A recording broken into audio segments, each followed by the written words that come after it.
এমন কোন ফতোয়া নেই ধর্মে যেটা কোরআন এবং সহিহ হাদিস অনুপাতে দেওয়া যাবে না। আমি একটা বক্তব্যে কুষ্টিয়াতে বলেছিলাম যে আমি দীর্ঘ সময় ধরে কলমে ফতোয়া লিখছি। আমি নিজে কলমে ফতোয়া লিখি প্রায় 20 বছর থেকে। এই ঘটনা অনুমান 10 বছর আগে হতে পারে। তাই আমি বলেছিলাম যে কোনো ফতোয়া কোরআন এবং সহিহ হাদিস দিয়ে দেওয়া যাবে, কোনো ইজমা কিয়াসের আশ্রয় না নিয়েই চলবে। এ কথা যখন বললাম তখন লাফ দিয়ে একটা সামনে থেকে লোক দাঁড়িয়ে বলল যে আপনি ফতোয়া দেন তো দেখি।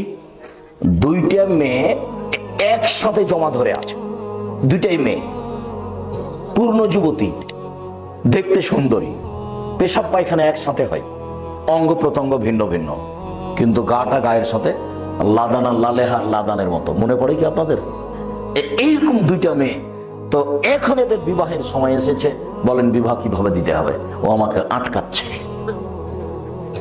কথা বুঝতে পারলেন না? তখন আমি বললাম যে আপনার জিজ্ঞাসাটাতে আমার একটা কথা মনে পড়ে গেল। সেটা হচ্ছে ওই অনেকদিন আগের কথা। ক্লাস 3 বইয়ে ছিল। ক্লাস 3 বইয়ে কি ছিল? মোল্লা ধোপেজি, বাদশা বলছে, মোল্লা ধোপেজি জি জাহাপনা, আকাশের দিকে লক্ষ্য করুন তো। করলাম জাহাপনা। কিছু দেখলেন কি? না তেমন তো কিছু দেখিনি। দুটো কাক উড়ে গেল, দেখেননি? হ্যাঁ তা তো দেখলাম।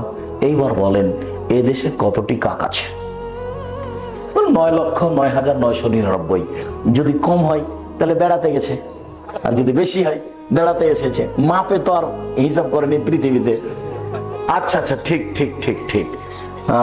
আচ্ছা মোল্লা দোপেজি, ওইটা কি? ওইটা চৌবাচ্চা জাহাপনা। বলতে পারো তুমি চৌবাচ্চায় কত পেয়ালা পানি আছে? যদি বলতে না পারো তাহলে তোমার গর্দান যাবে। তা যাক জাহাপনা, তবে প্রশ্ন একদম সোজা, একদম সহজ। পেয়ালা যদি চৌবাচ্চার সমান হয় 1 পেয়ালা, যদি অর্ধেক হয় 2 পেয়ালা, 4 ভাগের 4 পেয়ালা, 8 ভাগের ভাগে 8 পেয়ালা, 16 ভাগের ভাগে 16 পেয়ালা। আরে থামো থামো থামো, যা তোমাকে আজ মোরগ মুসাল্লাম খাওয়াবো। তো ঠিক এরকম হয়ে গেছে আপনার জিজ্ঞাসা। আপনার জিজ্ঞাসা তো জটিল নয়। আল্লাহ বলেছেন লা ইউকাল্লিফুল্লাহু নাফসান ইল্লা উসআহা। মানুষ যেটা করতে পারবে না এরকম বিধান আল্লাহ মানুষের উপরে চাপাবেন না। আপনি এখন বড় ডাক্তারের কাছে আশ্রয় নেন। বড় ডাক্তার যদি বলে যে পৃথক করা যাবে, করতে হবে। যদি বড় ডাক্তার বলে পৃথক করা যাবে না, তো একজনে বিবাহ করুক, তাতে আসে যায় না।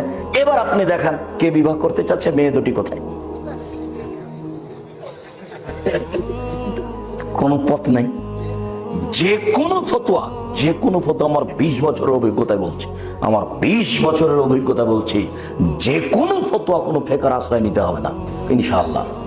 কোনো কেয়াসের কোনো কিছুর আশ্রয় নিতে হবে না। আপনি কোরআন হাদিস দিয়ে বলতে পারবেন।